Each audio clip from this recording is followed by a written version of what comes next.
तो इस प्रकार संवादों में प्रिय विद्यार्थियों, ये हमारे संवादों का चल रहा था। अगला जो संवाद है वो है चरित्र उद्घाटन करने वाले संवाद।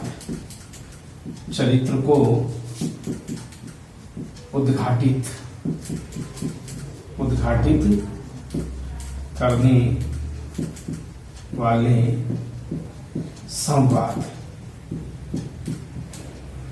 यानी चरित्र को उद्घाटित करने वाले संवाद। देखिए, जैसे कि सभी पात्र अपने अपने चरित्र के अनुकूल अपने अपने संवादों को निभाते हैं, प्रकट करते हैं, तो इसी प्रकार संवादों में सभी, जैसे रावण है तो रावण का अपना चरित्र, उसमें गर्व है, दंभ है और क्रोध, वो अपने आप पर क्रोध करता है, गुस्सा करता है, तो ये उसकी चरित्र। तो दूसरी तरफ राम जो पात्र है उसमें सौम्यता छलकती है और साथ ही साथ उनके चरित्र में एक मधुरता, एक आदर्शवादी राजा के गुण छलकते हैं। तो ये सभी उद्घाटित करने वाले संवाद हैं। तो चरित्र को उद्घाटित करने वाले संवाद केशव के संवादों में,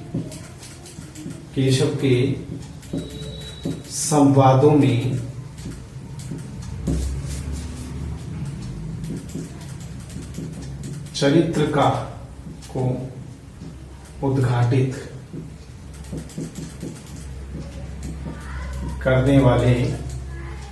करने वाले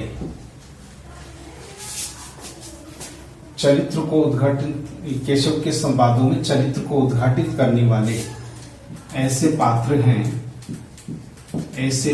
हैं जो अपने चरित्र के माध्यम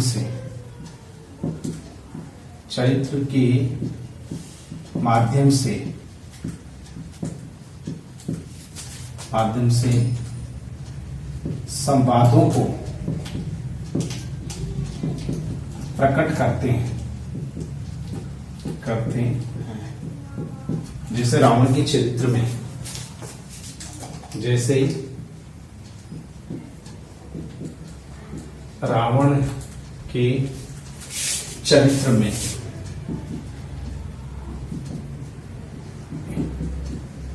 दंभ, अहंकार,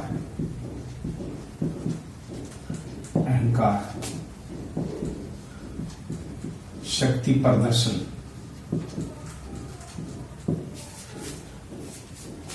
प्रदर्शन का भाव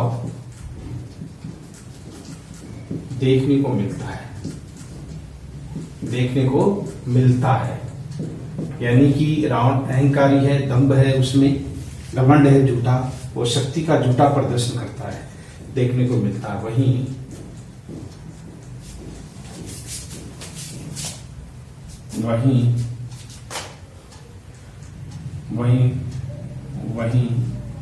राम, हनुमान, अंगद आदि के, सीता, लक्ष्मण आदि के संवादों में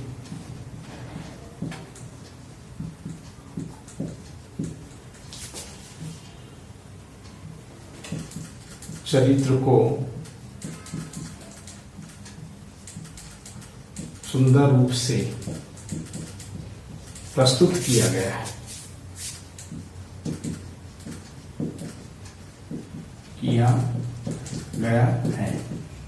यानी कि सभी जो पात्र हैं वैसे तो अपने अपने चरित्र के अनुकूल सभी उसमें भूमिका निभाते हैं, लेकिन वहीं आप रावण को दंभ, शक्ति प्रदर्शन के रूप में, वही राम, हनुमान, अंगद, सीता, लक्ष्मण, इन संवादों में चरित्र के अनुकूल संवाद है। कहीं कहीं लक्ष्मण के संवादों में जरूर उग्रता देखी जा सकती है। हनुमान जी के संवादों में बड़ी ही रोचकता और चरित्र को उद्घाटन करने वाले दूत के रूप में अपना अच्छा परिचय देते हैं, अंगद अच्छा परिचय देते हैं। तो इस प्रकार ये सारे जो है चरित्र को उद्घाटित करने वाले संवाद है। अब इसका उदाहरण देखिए। एक उदाहरण है जिसमें उदाहरण में परशुराम कहते हैं,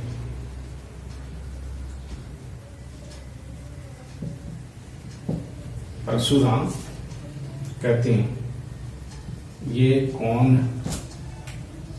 कौन को दल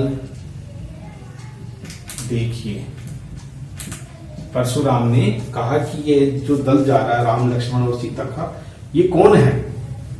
तो वाम बोलते हैं, वामदेव है। वामदेव बोलते हैं वह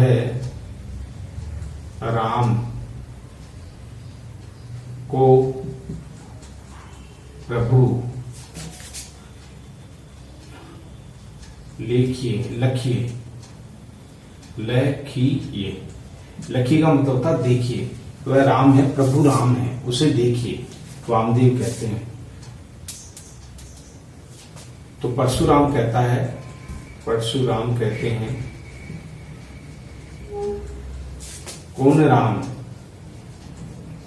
कौन राम न जान्यो, मैं जानता नहीं हूं कि राम कौन है, परशुराम जी कह रहे हैं। तो वामदेव कहते हैं, वामदेव वापस वामदेव कहते हैं सर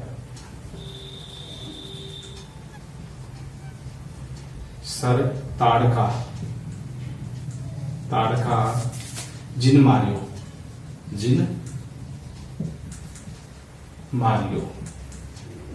जिसने ताड़का को सर मार करके उसका वध कर दिया था, वो राम है। तो परशुराम जी तो कहते हैं ये क्रोधी स्वभाव के, किंतु पहली बार जब राम को देखते हैं तो मन में उत्साह उत्पन्न होता है। देखते हैं, पूछते हैं कौन है वामदेव को। तो वामदेव कहता है ये राम प्रभु है, आप जिसे देख रहे हो वो श्री राम है। तो परशुराम जी कहते हैं कौन राम न जाने, मैं जानता नहीं हूं कि राम कौन है। तो इसका परिचय वामदेव इस तरह से देते हैं, सर ताड़का जिन्हें मारिए, जो राक्षसनी थी ताड़का, उस ताड़का का वध जिसने किया वह राम है। तो इस तरह से उनका परिचय दिया जाता है। तो इस प्रकार ये जो चरित्र को उद्घाटित करने वाले, यानी कि वामदेव ने राम के सुंदर चरित्र को इसमें उद्घाटित किया है, बताया है। अब जो विशेषता आती, वो अगला जो हमारा जो पद है, वो पद है किसी नौवा जो पॉइंट है उसमें हम लेंगे ध्वनि सौंदर्य का संवाद, ध्वनि सौंदर्य से परिपूर्ण संवाद, ध्वनि सौंदर्य का संवाद, ध्वनि सौंदर्य संवाद, ध्वनि सौंदर्य संवाद। देखिए केशव के काव्य में ध्वनि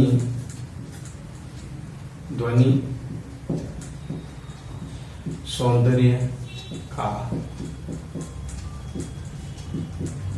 विशेष महत्व रहा है। ध्वनि सौंदर्य का विशेष महत्व रहा है।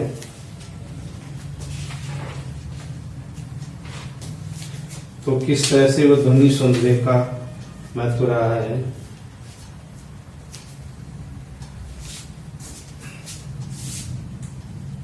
पद पद में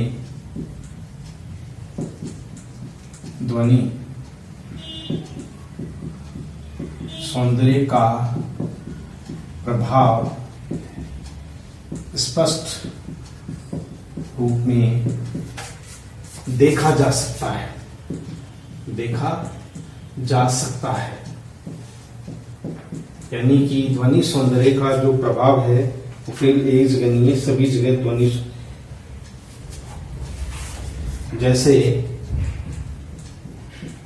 जैसे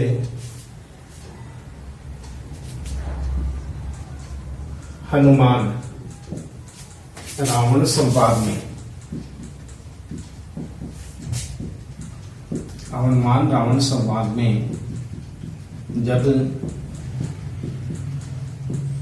रावण हनुमान से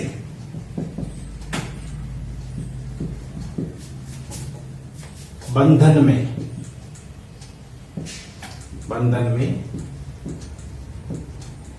बंधने का कारण पूछा। बंधने का कारण पूछा तो बड़ी कुशल हनुमान ने बड़ी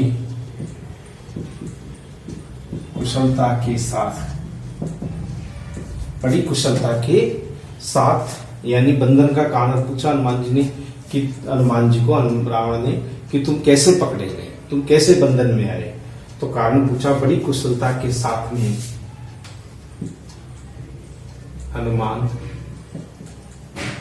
हनुमान उत्तर देते हैं जिसे सुनकर रावण चकित हो जाता है।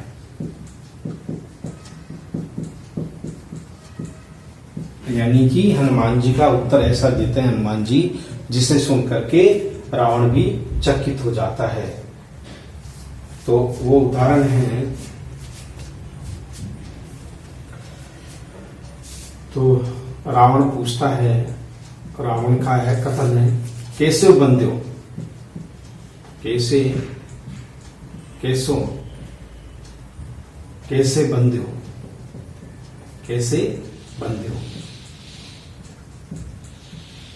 कैसे बंधे हो। हनुमान बोलता है, हनुमान जी बोलते हैं जो सुंदरी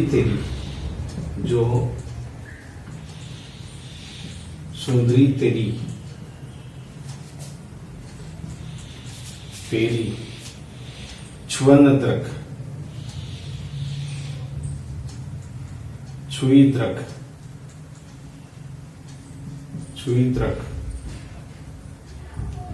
सोवत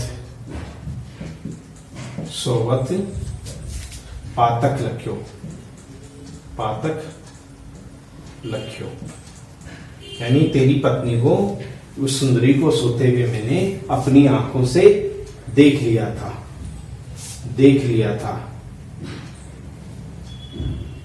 पातक लख्यो यानी देखा, सोते हुए उसे देखा था, वो पाप कर्म किया मैंने, तो इसलिए।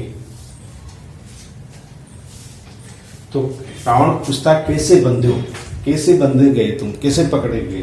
तो हनुमान जी जो सुंदरी तेरी छुई द्रग सोवत पातक लख्यो, अर्थात जब मैंने अपनी इन आंखों से तुम्हारी सुंदर सुती हुई स्त्री को देखा तो मैंने ये पाप कर्म किया और इसी पाप कर्म के कारण मुझे बंदी बनना पड़ा। तो यहाँ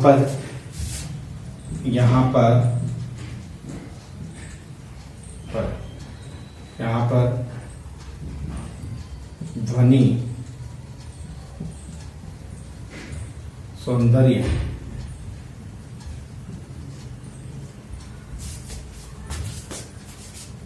का संवाद देखा जा सकता है।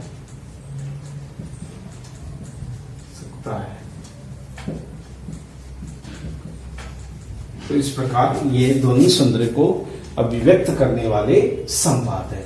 तो ये था ध्वनि संवाद, जिसमें एक छोटा सा प्रश्न था, उसी प्रश्न को यहाँ उठाया गया है। अब देखिए, अब हमारा अगला आता है 10वां जो है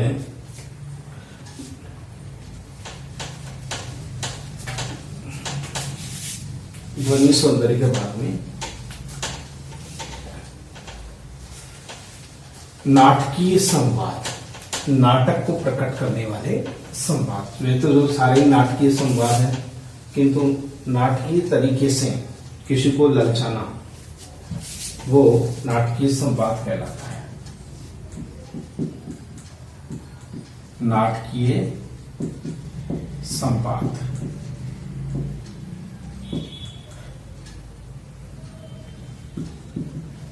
केशव ने रामचंद्रिका काव्य में नाटकीय संवादों के कारण काव्य में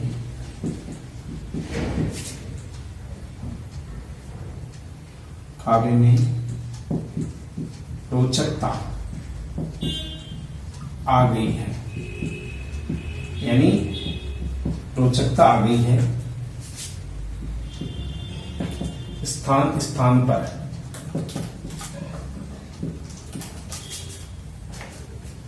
नाटकीय संवादों का रूप देखा जा सकता है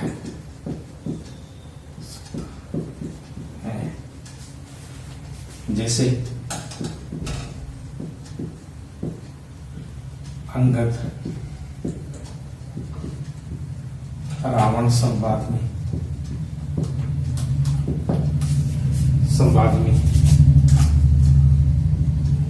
परशुराम लक्ष्मण संवाद में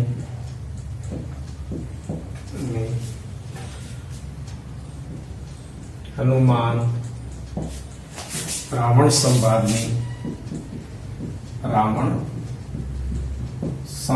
में और अंगद रावण संवाद में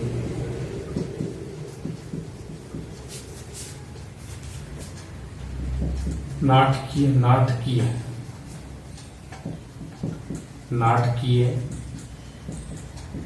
संवादों को प्रस्तुत किया गया है।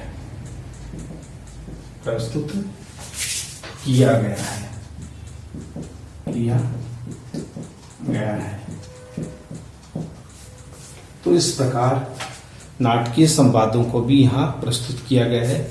किस रूप में नाटकीय संवाद आए हैं?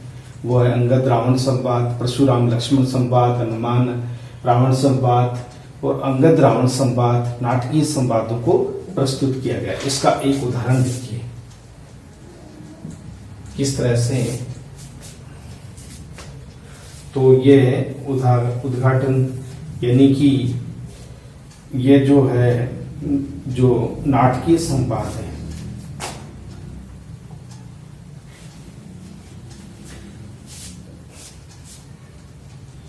अंगद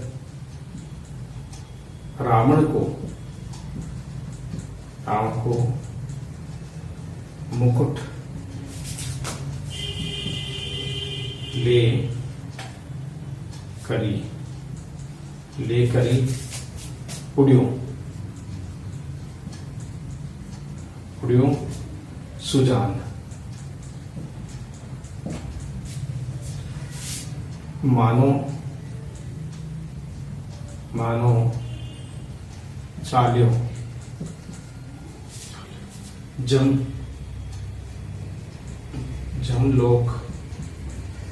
जमलोक को 10 सिर को 10 सिर को 10 सिर को प्रस्थान, अर्थात अंगद को मुकुट ले करी उड़ियो सुजान, मान्यो चलो जमलोक को 10 सिर को प्रस्थान।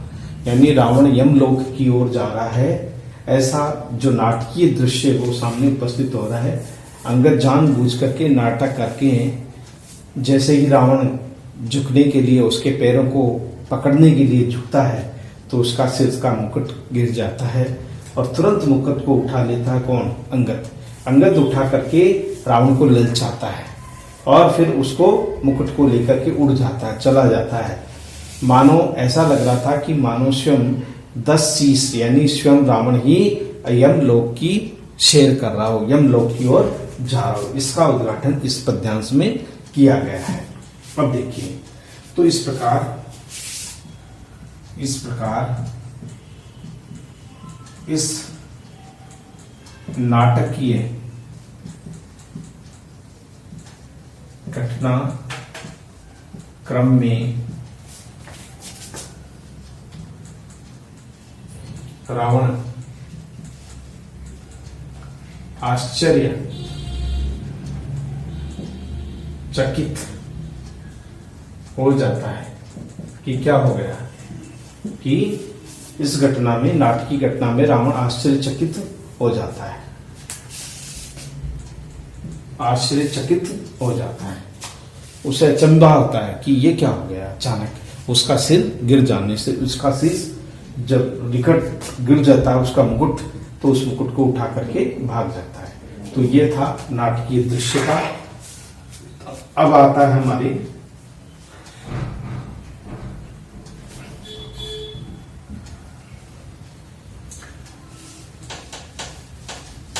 देखिए,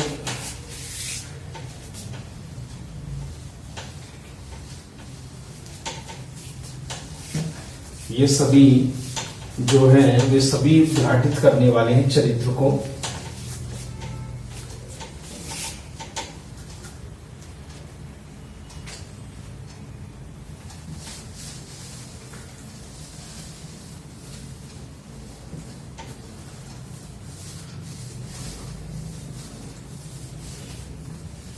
वो आता है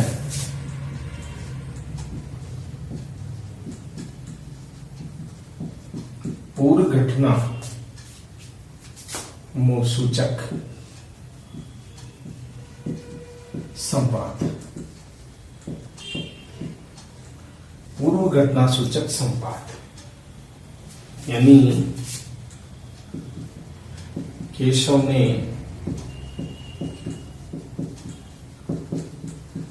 रामचंद्रिका काव्य में पूर्व घटित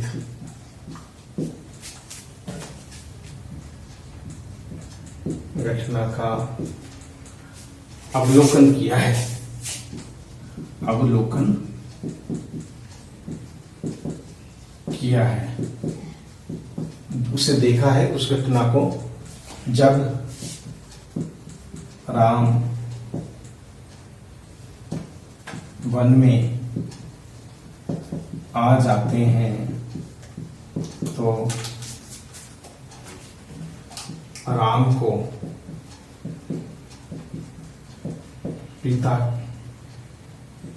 पिता की अनुभूति होती है।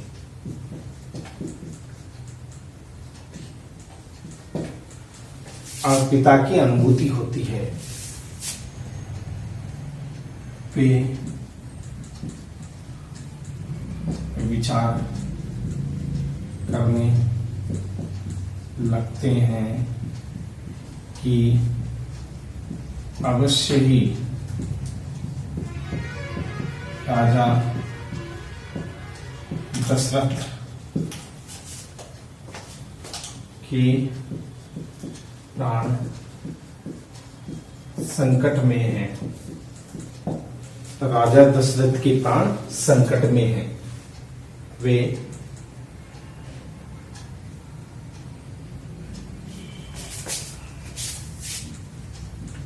दुख से भर उठते हैं, आंखों में आंसू, माथे पर चिंता की लकीर स्पष्ट देखी जा सकती है।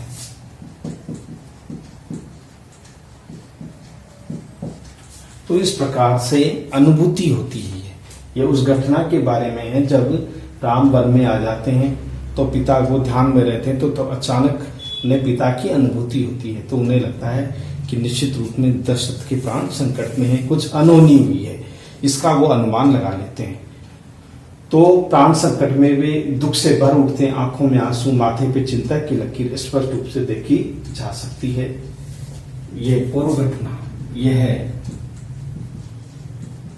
पूर्व घटना सूचक संवाद है जो रामचंद्रिका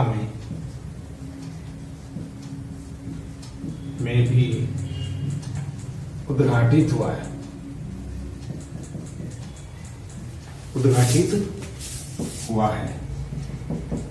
रामचंद्रिका में भी इसकी चर्चा हुई है। इसका उदाहरण है मातु कहाँ जब वो मिलने के लिए जाते हैं, कहाँ नृपेनी राजा जब राम को लेने के लिए वो सारे जाते हैं, कैकेयी वगैरह सब कुछ उन्हें अनुभूति हो जाती है, पता चल जाता है, लेकिन लेने के लिए वापस प्रस्थान के तो वो अपने माता से पूछते हैं कि राजा कहाँ है। तात गए सुरलोक ही क्यों सुत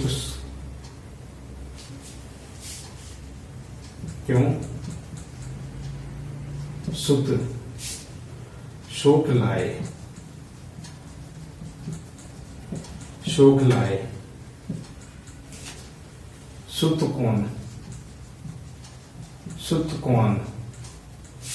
कौन सु राम कहाँ है अबे। अब राम कहाँ है?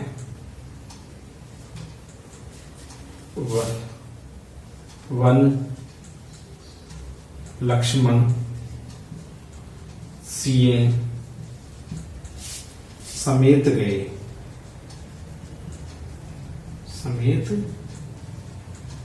तो इस प्रकार से ये जो पुरु घाटी मातु कहन रख तात गए सुरलोक ही क्यों सुत शोक लाए सुत कौन सु राम कहाँ है अबे और वन लक्ष्मण सीए समेत गए। यानी राम तो केवल राम लक्ष्मण और सीता तीनों वन में चले गए। अब कौन सा सुत है, कौन सा पुत्र है जो उनके लिए, अब केवल भरत ही थे जो वहां शोक प्रकट करते, लेकिन वो वहां नहीं थे, वो अपने ननिहाल में थे। तो इस प्रकार की जो घटना थी वो एक अनोखी घटना थी। किस तरह से राम की स्मृति में तड़प तड़प करके दशरथ अपने प्राण दे देते हैं। तो ये अनुभूति ये हम देखते हैं कि राम को पूर्व में हो जाती है।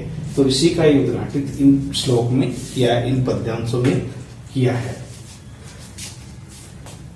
तो इस तरह से ये सभी जो भाव है केशवदास के, ये पूर्व घटना सूचक संवाद है जो प्रकट किए गए हैं।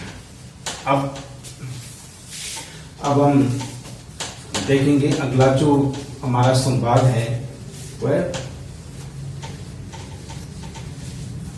भावानुकूल संवाद।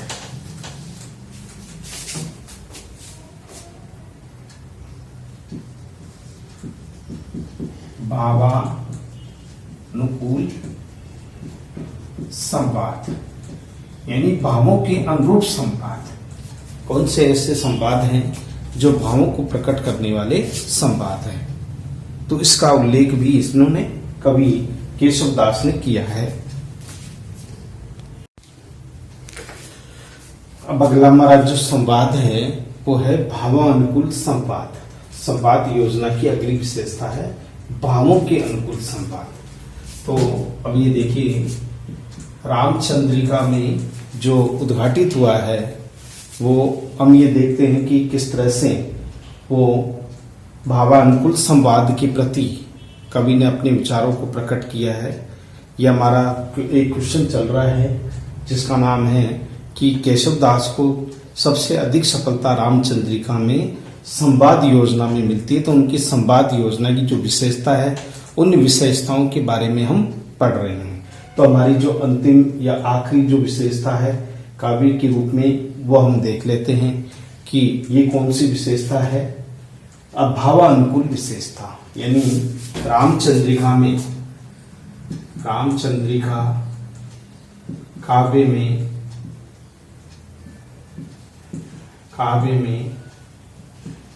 कवि ने भावों के अनुरूप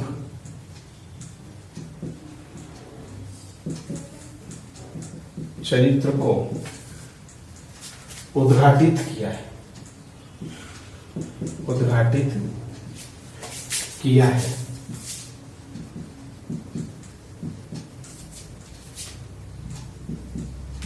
राम के चरित्र में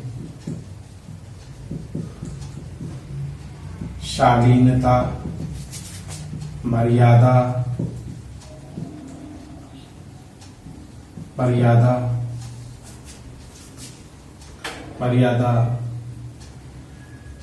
सत्वचन,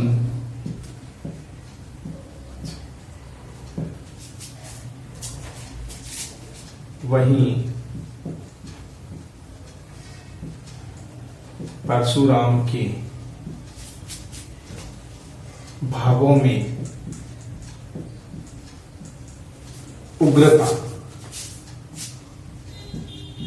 उग्रता, अविवेकशीलता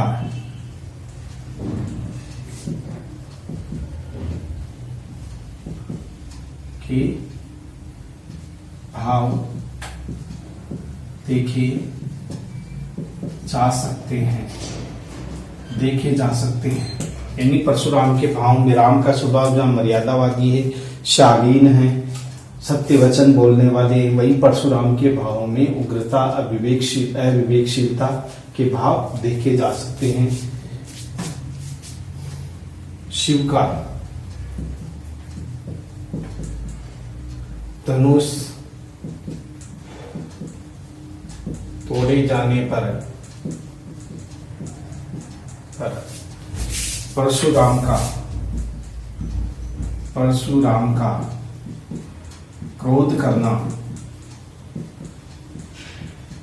करना लक्ष्मण एवं परशुराम के बीच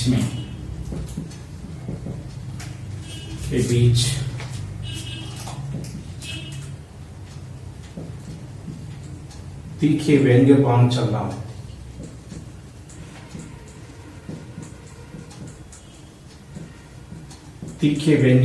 चलना, उनकी भावों को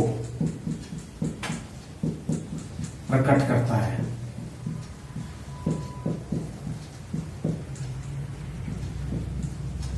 राम गुरु के प्रति नतमस्तक है, किंतु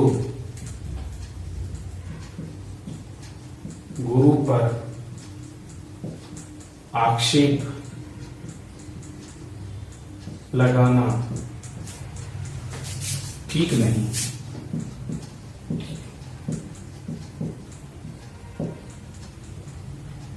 वे परशुराम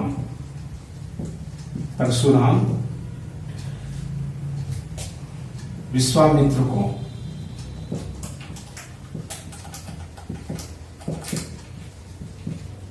भला बुरा कहते हैं। तब राम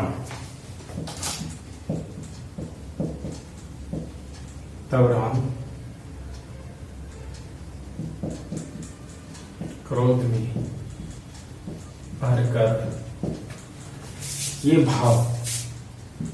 भाव उद्घाटित करते हैं। यानी जो तीखी बहस होती है, तीखी बहस में गुरु पर आक्षेप लगाया जाता है परशुराम द्वारा कि तुम्हारे गुरु भगवा वेश धारण करते हैं लेकिन ऋषि जैसे उसमें गुण नहीं है। ये राम को अच्छा नहीं लगता कि गुरु का कोई अपमान कर रहा हो, तो वो परशुराम को इसका गुस्सा करके इसका जवाब देते हो। तो उदाहरण है जो भगन कियो भव भव धनुष साल तुमको अब साले यानी कष्ट देना कि जो टूट गया वो टूट गया, व्यथा होई विधि सृष्टि ईश आसन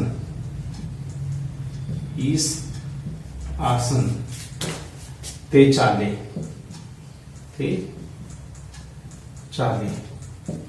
अर्थात यहां पर राम कहते हैं कि धनुष अगर टूट गया तो तुम्हें क्यों कष्ट हो रहा है, ये तो विधि विधान के अनुरूप हुआ है।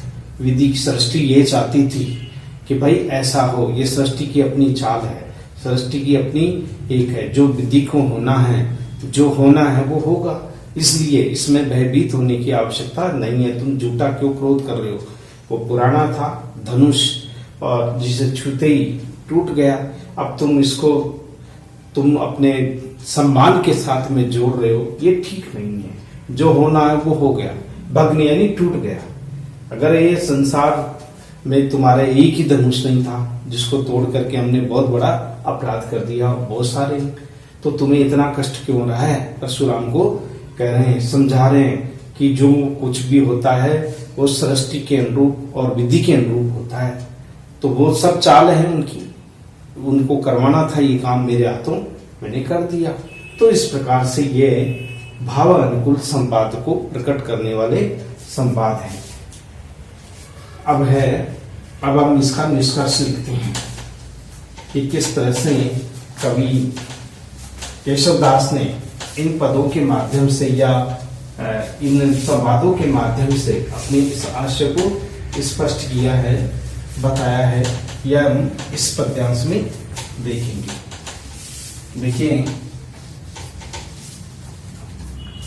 यह है निष्कर्ष।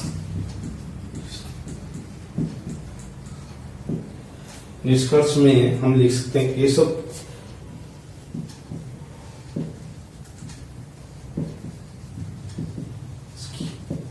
रचना रामचंद्रिका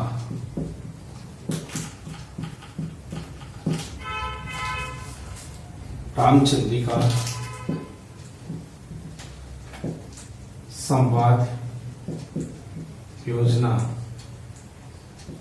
की दृष्टि से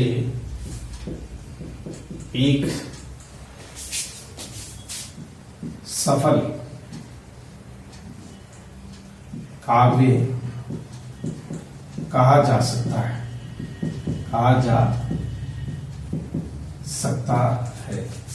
कहा जा सकता है। संवादों में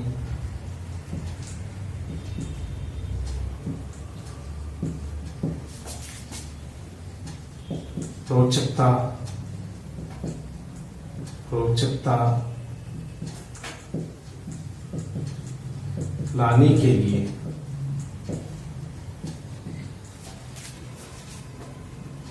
अनेक विशेषताओं से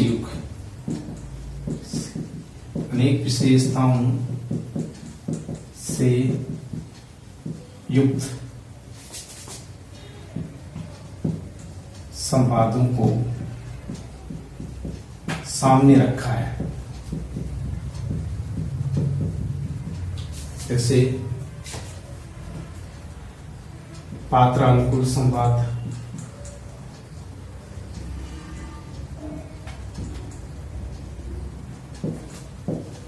संवाद, व्यंग्यात्मक संवाद,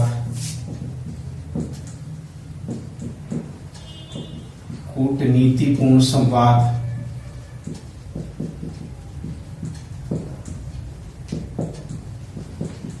भावानुकूल संवाद,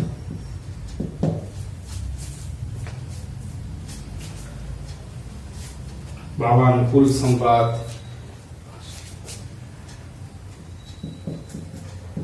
भाषा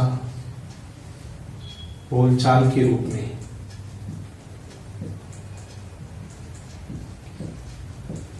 में संवाद,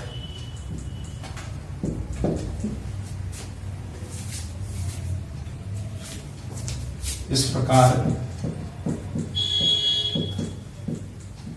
संवाद मनोरंजन से भरपूर है, मनोरंजन से भरपूर संवादों ने पात्रों को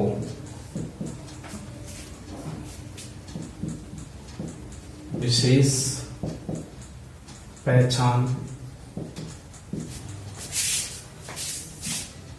प्रदान की है, यानी कि संवादों पात्रों में विशेष पहचान प्रदान की है।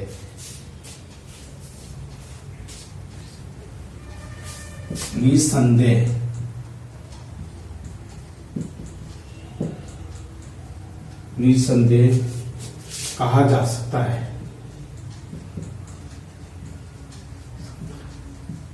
कि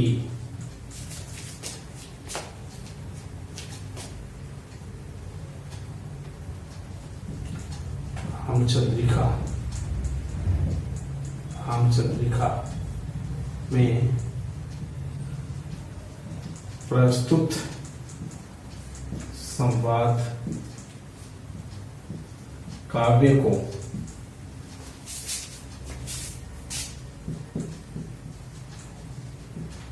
प्रसिद्धि दिलाने में महत्वपूर्ण रहा है। यानी रामचंद्रिका को जो प्रसिद्धि मिली है उस प्रसिद्धि का मूल कारण है उनका प्रसिद्धि का संवाद योजना। तो इन्हीं संवादों की तरह से हम ये कह सकते हैं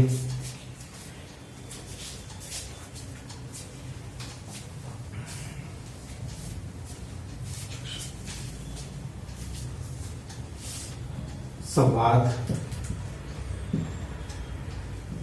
सूक्ष्म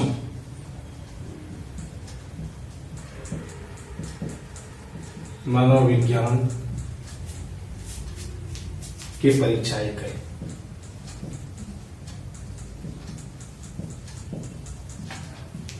यानी ये सभी विशेषताओं को प्रकट करने वाले संवाद है।